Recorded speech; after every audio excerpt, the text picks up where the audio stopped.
창세기 21장 14절부터 21절까지의 말씀을 한 목소리로 읽겠습니다. 아브라함이 아침에 일찍이 일어나 떡과 물 한 가죽 부대를 가져다가 하갈의 어깨에 메워주고 그 아이를 데리고 가게 하니, 하갈이 나가서 브엘세바 광야에서 방황하더니 가죽 부대에 물이 떨어진지라 그 자식을 관목 덤불 아래에 두고 이르되 아이가 죽는 것을 참아 보지 못하겠다 하고 화살 한 바탕 거리 떨어져 마주 앉아 바라보며 소리내어 우니, 하나님이 그 어린아이의 소리를 들으셨으므로 하나님의 사자가 하늘에서부터 하갈을 불러 이르시되 하갈아 무슨 일이냐, 두려워하지 말라. 하나님이 저기 있는 아이의 소리를 들으셨나니 일어나 아이를 일으켜 내 손으로 붙들라.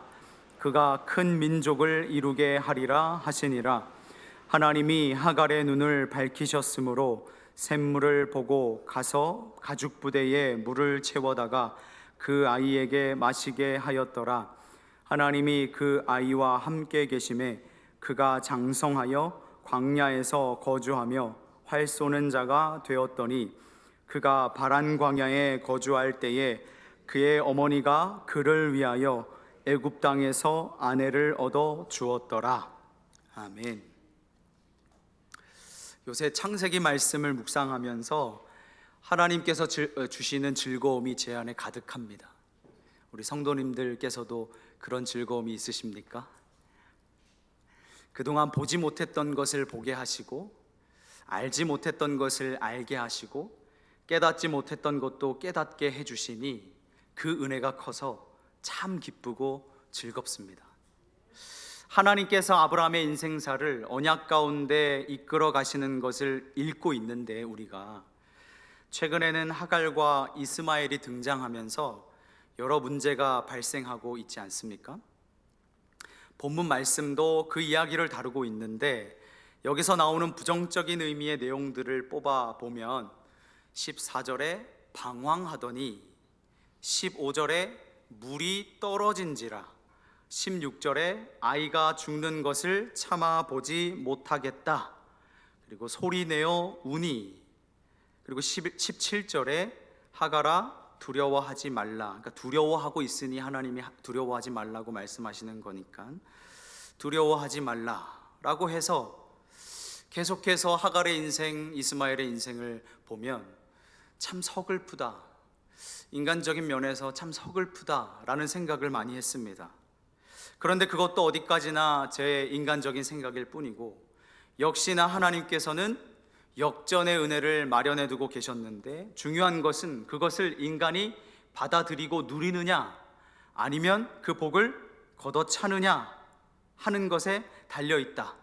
하나님의 복을 내 것으로 만드느냐, 아니면 내팽개쳐 버리느냐 라는 것에 달려있다 라는 것을 깨닫게 되는 것이죠. 하갈과 이스마엘의 결정과 선택을 보면서 우리는 큰 깨달음이 있을 줄 믿습니다. 물론 애초에 이스마엘은 약속의 후손은 아니죠.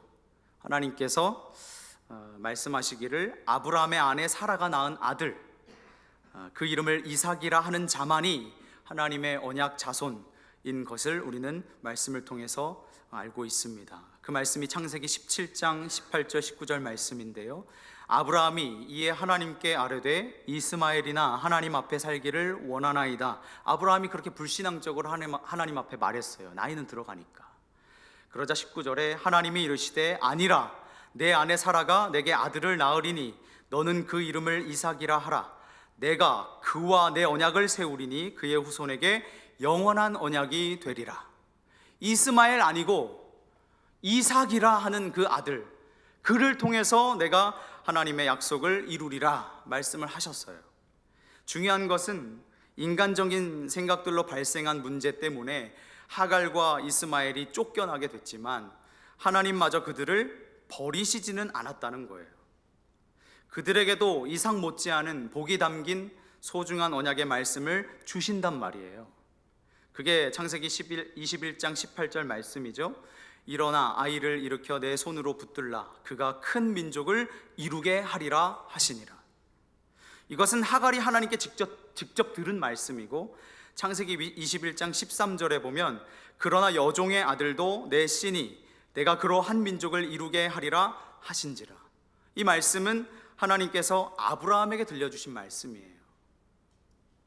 그러나 결과는 어떻게 됐습니까?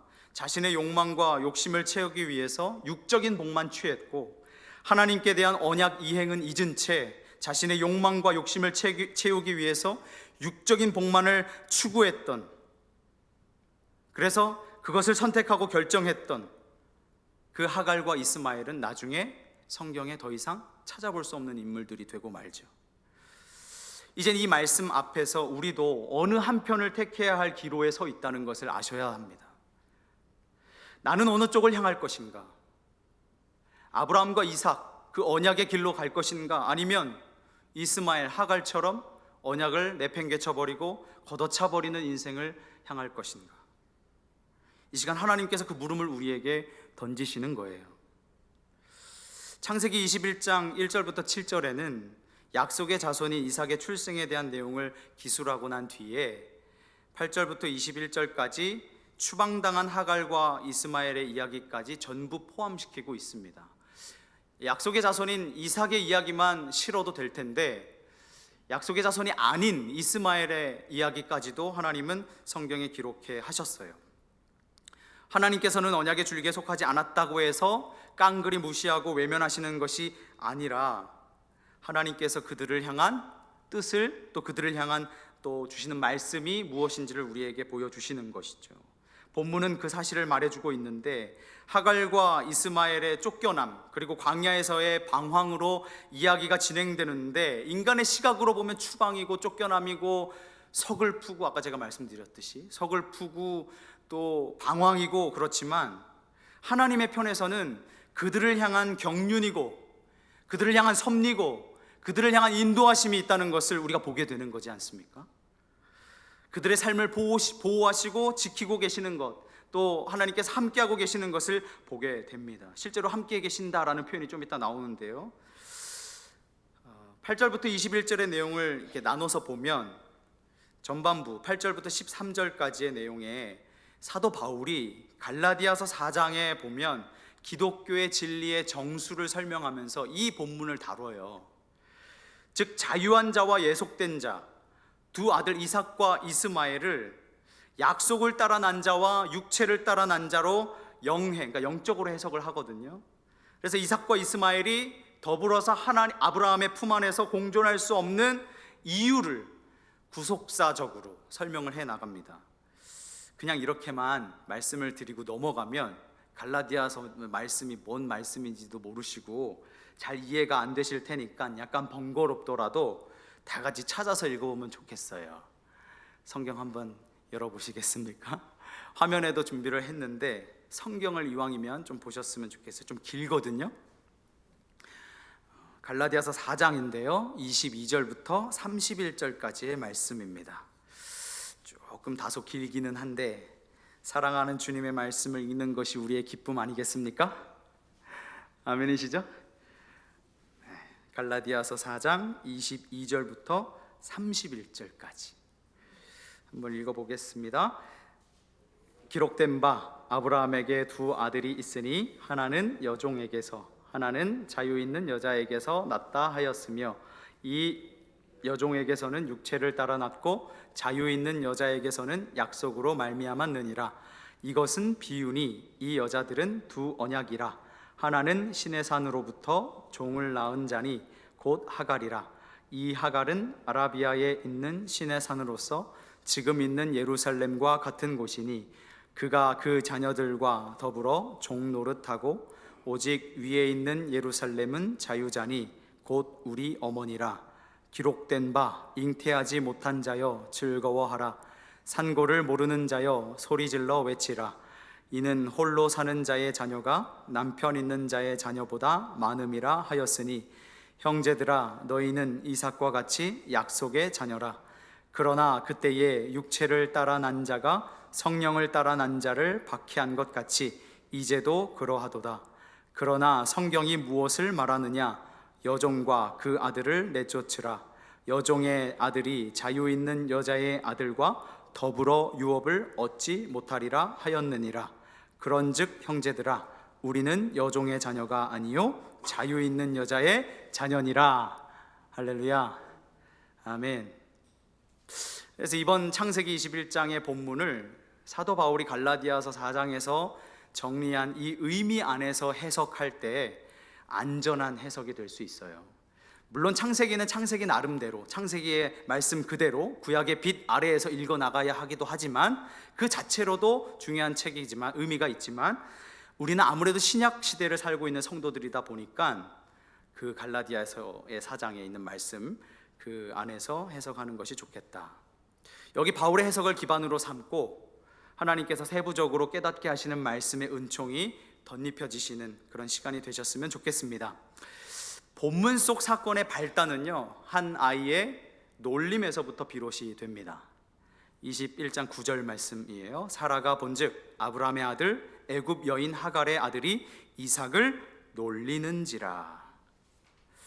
아무리 이 세상의 모든 아이가 다 소중하다지만 부모로서 자기 자녀가 남의 자녀에게 놀림을 당하면 기분 좋을 부모가 어디 있겠어요? 그렇죠?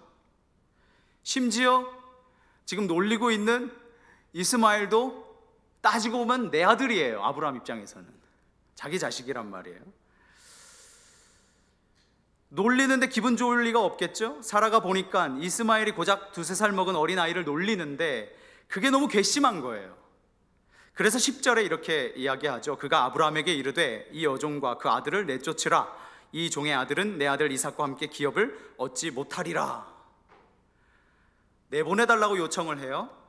이삭이 놀림당하는 것 때문에 내쫓아달라고 말하자니 본인도 민망했는지 이 사라가 그 얘기는 쏙 빼고 기업이라는 카드를 내밀어요. 기업 얘기를 하면서 이 이스마엘에게 이 기업을 줄 수 없다, 이삭에게만 이 기업을 줘야 한다라는 이야기를 하는 거죠. 이 얘기를 듣고 11절에 아브라함이 그의 아들로 말미암아 그 일이 매우 근심이 되었더니, 근심이 막 일어나는 거예요. 남편도 없이 한 여자가 자식까지 딸려서 비록 종이었지만 안락한 집에서 쫓겨나 어떻게 살려나, 이제 밖에 나가면 고생이 뻔하게 보이는데 근심이 이만저만이 아니었겠죠. 그런데 이게요, 아브라함의 말 속에는 단순히 하갈과 이스마엘의 신세를 걱정했다는 것뿐만 아니라 사라를 향한 분노도 담겨 있어요. 무슨 말이냐면 히브리어 원문을 직역해 보면 이렇게 돼요. 그 말은 아브라함의 눈에 보기에 아주 악한 것이었다가 되거든요. 아브라함이 사라의 말을 들어보니 사라의 그 말이 너무 악한 것인 거예요. 악해도 그렇게 악할 수가 없는 말인 거예요. 사라가 너무 나쁜 짓을 한다고 아브라함은 판단을 한 거죠. 사람이 어떻게 그럴 수 있나? 아무리 종이었지만 하루아침에 내치는 것은 사람된 도리가 아니다. 어떻게 그럴 수 있겠나? 그래도 한 식구로 살아온 세월이 얼만데. 그리고 엄연히 아까 말씀드렸지만 이스마엘도 자기 자식이잖아요.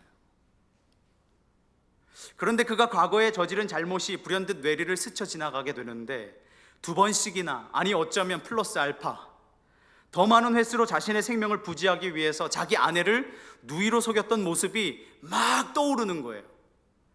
그래, 나도 실수한 것이 있는데 내가 뭐라고 사라에게 분을 내나.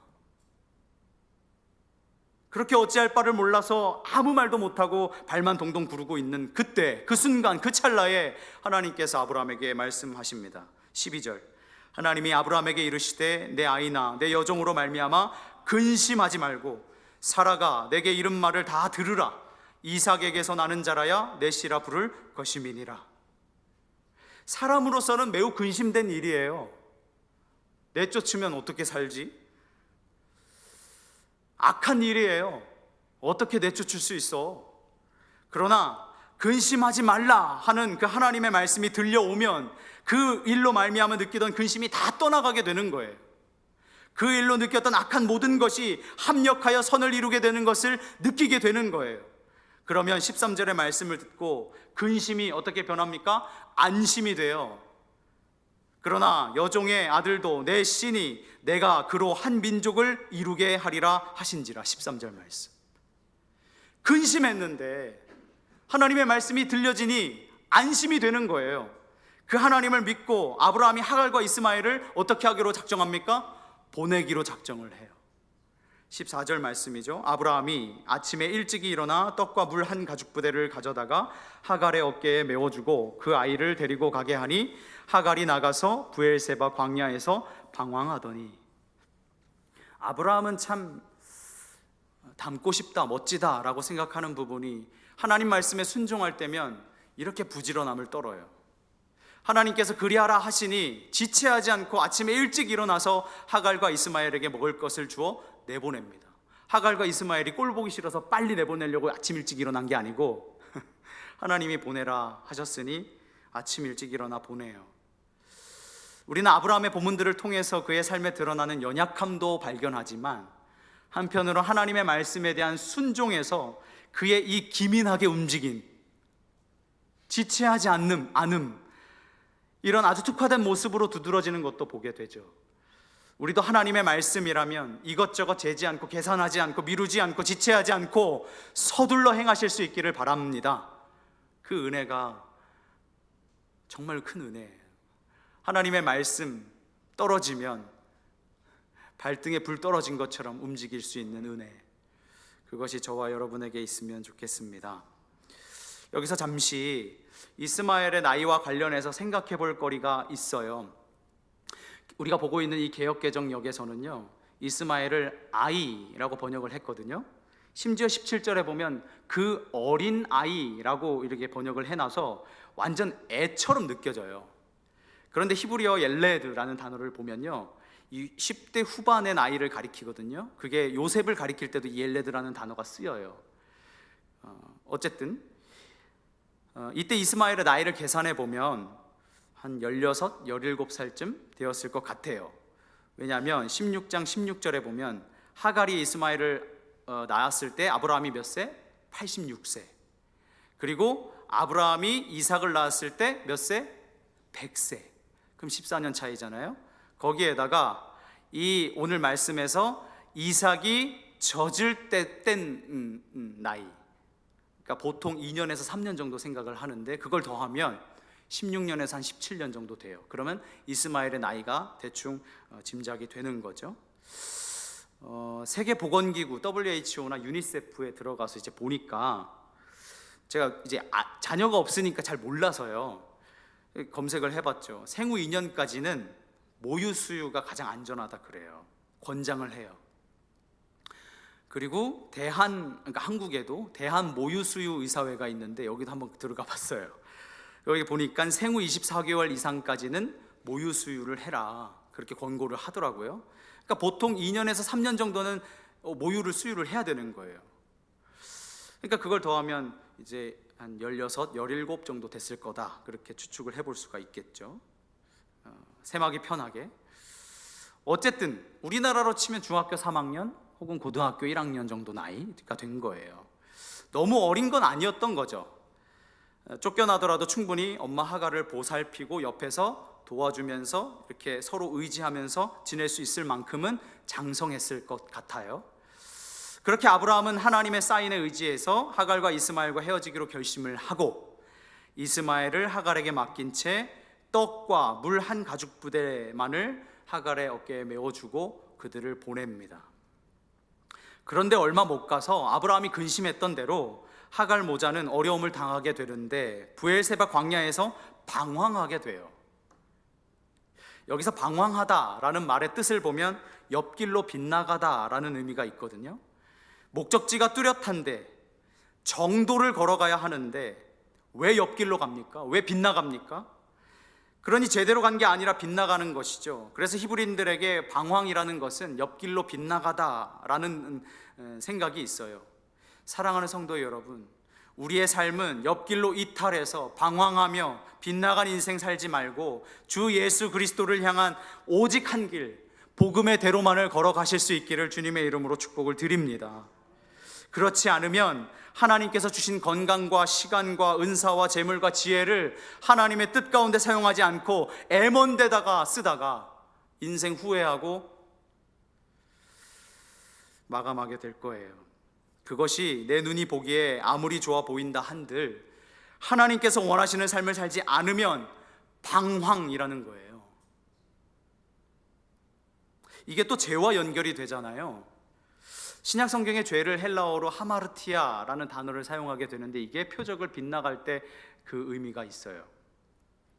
화살을 쐈는데 관역을 이제 벗어나는 거죠. 관역을 맞춰야 되는데 우리가 흔히 일반적으로 말하는 공갈, 사기, 협박, 음주운전, 강도, 성폭행, 살인, 방화 이런 것들도 죄이지만 우리가 그리스도인으로서 보다 근본적으로 염두에 두어야 할 사항은 하나님께서 인간을 향해 원하시는 삶을 살지 않는 것, 하나님께서 인도해 가시는 그 방향대로 발맞추어 가지 않는 것, 즉 하나님께서 인간을 향해 뜻하시는 목표에서 자꾸만 벗어나는 것, 그것이 죄라는 거예요. 우리나라 대한민국이 양궁 세계 최고인 거 아시죠?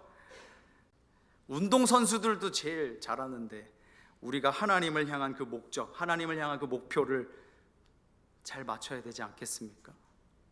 바람이 아무리 여기서 불고 저기서 불고 다른 나라 관중들이 막 소리를 질러가면서 방해를 해대도 텐텐 쏘지 않습니까? 기어코 금메달 목에 걸어내잖아요. 우리도 금메달 쏴야죠. 하나님을 향해서.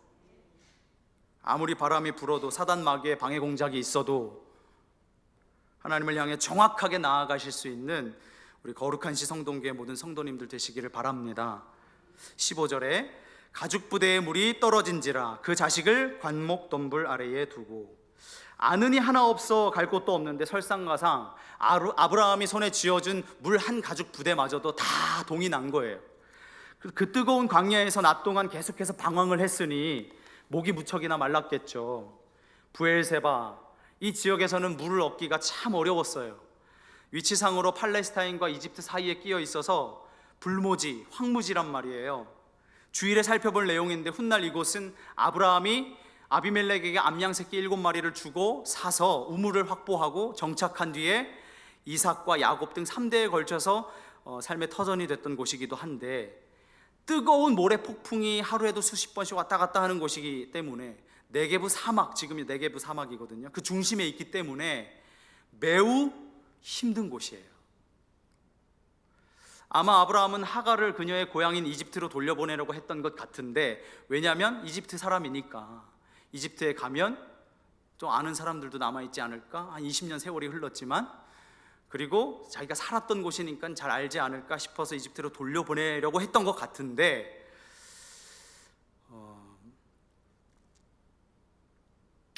이미 떠난 지 20년이 훨씬 지났고 길을 잃어버린 것은 아마 당연한 일이었을 거예요. 더군다나 길만 잘 찾아가기 위해서 정신을 바짝 차려도 찾아가기가 어려운 지역인데 마실 물은 떨어지고 갈증에 목이 점점 타서 탈수 증세가 동반되기 시작하니까 방황하는 것은 아주 자연스러운 일이었을 겁니다. 그래서 먼저 지친 아들 이스마엘을 관목덤불 아래에 이제 쉬도록 눕히는 엄마의 모습을 볼 수가 있어요. 그런데 아무리 머리를 굴려봐도 답이 안 나와요. 아들을 눕혀놓고 아무리 머리를 굴려봐도 어떻게 해야 하나 여기서 끝장나겠구나 싶어서 자리를 뜹니다. 16절, 이르되 아이가 죽는 것을 참아보지 못하겠다 하고 화살 한바탕 거리 떨어져 마주 앉아 바라보며 소리내어 우니. 하갈의 모성애가 드러나는데, 광야길에 익숙치 못한 아들이 지치고 목이 말라 쓰러지자 나무 그늘 아래에 뉘어놓고 자식이 죽어가는 것을 참아 볼 수가 없어서 멀찍이 떨어져 앉아서 마냥 울고 있는 애처로운 광경이 펼쳐집니다. 그런데 늘 내 생각의 끝자락에 마지막이라고 생각하는 그 지점에 다다랐을 때, 더 이상 어떤 희망도 보이지 않을 때 하나님께서 역사하시는 것 아니겠습니까? 어찌할 방도가 없어서 그저 하염없이 눈물만 흘리며 엉엉 울고 있는데 나를 외면치 않으시는 하나님께서 하갈을 찾아오십니다. 17절, 하나님이 그 어린아이의 소리를 들으셨으므로 하나님의 사자가 하늘에서부터 하갈을 불러 이르시되 하갈아 무슨 일이냐, 두려워하지 말라. 하나님이 저기 있는 아이의 소리를 들으셨나니. 아니, 소리 내어온 것은 난데 아들의 소리를 들으셨다 그래요. 그렇게 생각하면 조금 서운하죠. 하나님, 제가 울었는데 제 소리는 안 들으셨어요? 근데 그게 아니라 하갈의 마음을 하나님이 다 아시는 거죠. 아들을 위해서 운 거잖아요. 아들이 죽을까 봐. 이스마엘의 신음을 들으신 건 당연한 거고, 아들로 인해서 펑펑 눈물을 쏟는 하갈의 소리를 하나님께서 들으신 거예요. 그러니 바로 하갈아 무슨 일이냐, 두려워하지 말라 라고 말씀을 하시는 거죠. 먼저는 무슨 일이냐 물으셨어요. 몰라서가 아니고 하갈에게 듣고 싶으셨던 거예요. 무슨 일이냐 말해봐라. 하갈의 심정과 그의 마음을 하나님이 듣기를 원하셨어요. 우리가 기도하는 이유도 그것 아닙니까? 하나님이 다 알고 계시는데, 우리가 말하지 않아도 하나님 다 아시고 다 헤아리고 계시는데 뭐하러 소리내서 막 울부짖고 막 눈물 흘리면서 막 가슴을 치면서 하나님께 기도하러 나오냐고요. 다 아시는데 하나님이 듣고 싶으신 거예요. 그리고 이어지는 하나님의 위로와 은총의 말씀이 그를 감쌉니다. 두려워하지 말라. 이스마엘이 죽을 것에 대한 두려움, 그런데 두려워하지 말라는 말씀을 잘 생각해 보면 그 말은 곧 그를 어떻게 하신다는 거예요? 살려두겠다는 거예요. 죽을 것에 대해서 두려워하고 있었는데 두려워하지 마라 라고 하시니 그거 살려주시겠다는 말씀이죠. 여러분, 이 정도의 심정은 되어야 하나님께서 살려주시나 보다 생각이 들어요. 이 간절함과 절박함이 사라진 시대 아닙니까? 언제 이렇게 목 놓아 하나님께 엉엉 울며 자녀를 위해서 기도했나? 다음 주에 자녀를 위한 특별 새벽 기도회가 있습니다.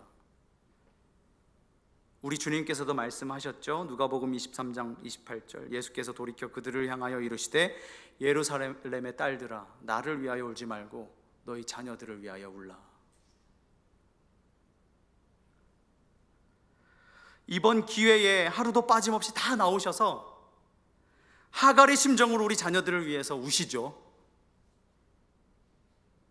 하나님께서 그 소리를 들어주실 줄로 믿습니다. 그리고 우리 안에 있는 모든 두려움을 걷어가 주시리라 믿습니다. 18절, 일어나 아이를 일으켜 내 손으로 붙들라. 그가 큰 민족을 이루게 하시리라 하시니라. 하갈이 현실 앞에서 압도되고 감정에 사로잡혀서 기억해내지를 못했어요. 이미 사라의 학대를 못 이겨 도망가다가 여호와의 사자를 만나게 되면서 창세기 16장 10절에 여호와의 사자가 또 그에게 이르되 내가 내 씨를 크게 번성하여 그 수가 많아 셀 수 없게 하리라 말씀을 주셨거든요. 이미 과거에 그 시작으로 이스마엘을 주셨는데, 그 당시에 13절에 하갈이 막 기뻐하면서 하나님을 이렇게 고백하지 않습니까?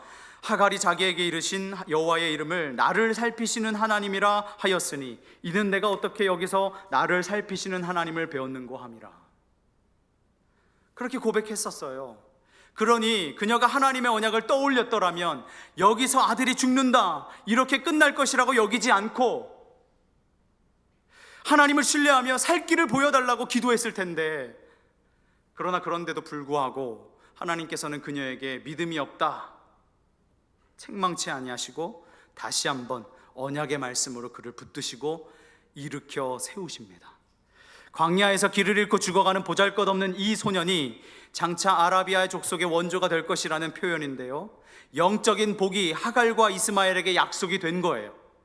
그런데 지금 이 모자에게 하나님께서 찾아오신 단초가 뭐였어요? 광야에서 방황하다가 물이 다 떨어져서 기진맥진해서 죽을 상황에 놓여 있었던 그때에 울부짖으니 하나님이 찾아오셨던 거잖아요. 하나님께서 하갈의 시야에 들어오지 않았던 그 샘을 보게 하시는 거예요. 그래서 육적인 필요까지도 책임을 지시는 것이죠. 먼저 목을 축이시는 거예요. 19절 말씀, 하나님이 하갈의 눈을 밝히셨으므로 샘물을 보고 가서 가죽 부대에 물을 채우다가 그 아이에게 마시게 하였더라.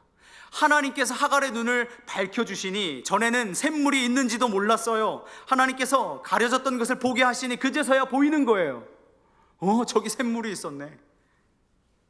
우물이 거기에 있어도, 우리 눈앞에 버젓이 그것이 있어도 보지 못할 때가 있어요. 이것은 하나님과도 연관된 영적인 사건이에요. 하나님께서 우리의 눈을 밝혀주시기를 소망합니다. 그래서 보이지 않던 것들이 보여지고, 가려졌던 것이, 감추어졌던 것이 드러나게 되는 놀라운 역사가 우리의 삶 가운데 있기를 소망합니다. 왜요? 샘물과 같은 복을 얻으려고요? 내가 둔하고 어리석어서 잘 보지 못했는데 잘 발견하는 은혜를 받아서 주식 투자 성공하고 부동산 투자 성공하고 돈 잘 벌게 해달라고요? 그런 것 바라시걸랑 유튜브에 검색해서 찾아보세요. 그게 더 빠르실 거예요. 우리는 내가 이전에 보지 못했던 것을 보게 되고 미처 발견하지 못했던 것을 하나님을 찾게 되는 은혜가 있기를 소망합니다. 내가 그동안 알던 하나님보다 더 크신 하나님, 내가 이해했던 하나님보다 더 위대하시고 광대하신 하나님, 내가 지금껏 보았던 하나님보다 더 놀라운 하나님을 보도록 하나님께서 눈을 열어주시기를, 눈을 밝혀주시기를 소망합니다. 가려져 있던 것이 벗겨지는 은혜, 숨겨져 있던 것이 드러나는 은혜가 우리에게 있기를 소망합니다. 육신의 피로는 덤이요 영적인 복을 충만하게 누리는 인생 되시기를 바랍니다. 여기서 말하는 샘물은 땅속에 묻혀있는 물이 솟아나는 샘을 이야기하는데요, 대개 이러한 샘물들은 그 입구에 돌로 막아놔서 잘 보이지 않게 표시를 해두었대요. 그래서 그 우물을 판 사람들만 위치를 기억하고 또 찾을 수 있도록 고생해서 팠는데 다른 사람들이 이제 그 우물을 쓰면 안 되니까. 따라서 이 샘의 표시를 모르는 사람들은 찾을 수가 없는 거예요. 영국의 한 신학자가 이 하갈이 발견한 이 샘물을 이렇게 표현했어요. 은총의 계약으로 이미 주어졌던 샘물이다. 하나님의 은총으로, 하나님의 언약으로 이미 주어졌던 샘물이다. 그런데 보지 못했단 말이에요. 발견하지를 못했단 말이에요. 하나님의 언약을 기억하지 못할 때는 방황하다가 보지를 못하는 거예요. 왜냐하면 하나님과 상관이 없는 인생을 사니까요. 버젓이 그 위치에 있었는데도 불구하고 하나님께 부르짖자 하나님이 눈을 밝혀주시고 그제서야 비로소 나의 눈에 그 샘물이 들어오게 됩니다. 그 은혜를 이야기하는 거예요. 이미 주셨는데도 불구하고 없는 것처럼 사는 인생, 얼마나 불쌍한 인생입니까? 내 안에 그러한 것 없나? 이미 하나님이 주신 것이 이렇게도 크고 놀랍고 위대한데 그걸 보지 못하고 없는 것처럼 여기며 살지는 않고 있는가? 잘 들여다보세요. 이제 초점이 하갈에게서 이스마엘에게로 넘어갑니다. 20절, 하나님이 그 아이와 함께 계심에 그가 장성하여 광야에서 거주하며 활 쏘는 자가 되었더니, 이스마엘이 태어났을 때 여호와의 사자가 했던 예언의 말씀의 응답입니다. 창세기 16장 12절 말씀이에요. 그가 사람 중에 들나귀같이 되리니 그의 손이 모든 사람을 치겠고 모든 사람의 손이 그를 칠지며 그가 모든 형제와 대항에서 살리라 하니라. 여기서 보니까 이스마엘은 하나님의 말씀의 예언대로 아주 거친 야인, 들사람이 됐어요. 여기서 주목할 점은 하나님께서 함께 계시는 은혜입니다. 20절 시작할 때 하나님이 그 아이와 함께 계심에, 이는 하나님의 언약이 주어진 자의 인생이라면 자연스럽게 당연히 따라오는 은혜예요. 하나님의 언약이 그에게 주어졌다? 그러면 그의 인생은 하나님이 함께 계시는 거예요. 그 언약의 근거에서 삶이 유지되고 지탱이 되는 거죠. 그래서 그 언약을 기억하고 그 언약을 소중하게 여기고 그 언약대로 이루어질 것을 신뢰하며 살아가는 것이 무엇보다도 중요해요. 그리고 더 중요한 것, 더 소중한 것, 그 언약을 주신 분, 바로 여호와 하나님을 신뢰하는 것. 하나님께서 우물을 발견하지 못하게 하셨던 데는 다 이유가 있었어요. 하갈은 아들과 함께 아브라함의 집에서 추방당할 때 깊은 상실감과 분노를 느꼈을 겁니다. 이스마엘도 마찬가지였겠죠. 나이를 하나둘 먹어가면서 이삭이 태어나기 전까지는 자기가 아브라함의 후계자가 될 것이다, 그렇게 알고 아마 우쭐거리면서 자랐을 것 같아요. 그러니까 이삭이 태어났을 때 막 놀렸겠죠. 그런데 쫓겨나서 광야에서 방황하다가 자기 아이가 죽을 것 같은 그 지경에 이르게 되니 하갈이 좌절하는 거예요. 이게 아니네, 내 생각이 틀렸네. 그때 하나님께서 은혜를 베푸셨어요. 그 순간 하갈은 알게 되죠. 이 모두가 하나님의 뜻이고 나를 감찰하고 돌보시는 것처럼 아들 이스마엘에게 주셨던 육적인 복 또한 이루어 주시리라. 그런데 여기까지는 참 좋아요. 여기까지는 완전 해피엔딩인 것처럼 보여요. 결론적으로 이스마엘은 영적인 복을 받지 못했습니다. 하나님의 약속이, 그 언약이 이삭과 같이 주어졌는데도 불구하고 결국엔 제가 처음에 말씀드린 것처럼 그 복을 걷어 차버렸어요. 그때뿐이었던 거예요. 죽을 것 같으니까 하나님 부여잡고 기도했어요. 그런데 이제 좀 살만하고 숨통이 트이니 다시 하나님을 의지하지 않아요. 하나님께 매달려 기도하지 않아요. 하나님의 언약을 기억하지 않아요. 그리고 내 방법과 내 힘을 의지하여 내 살 길을 내가 개척해 가요. 21절, 그가 바란 광야에 거주할 때에 그의 어머니가 그를 위하여 애굽 땅에서 아내를 얻어 주었더라.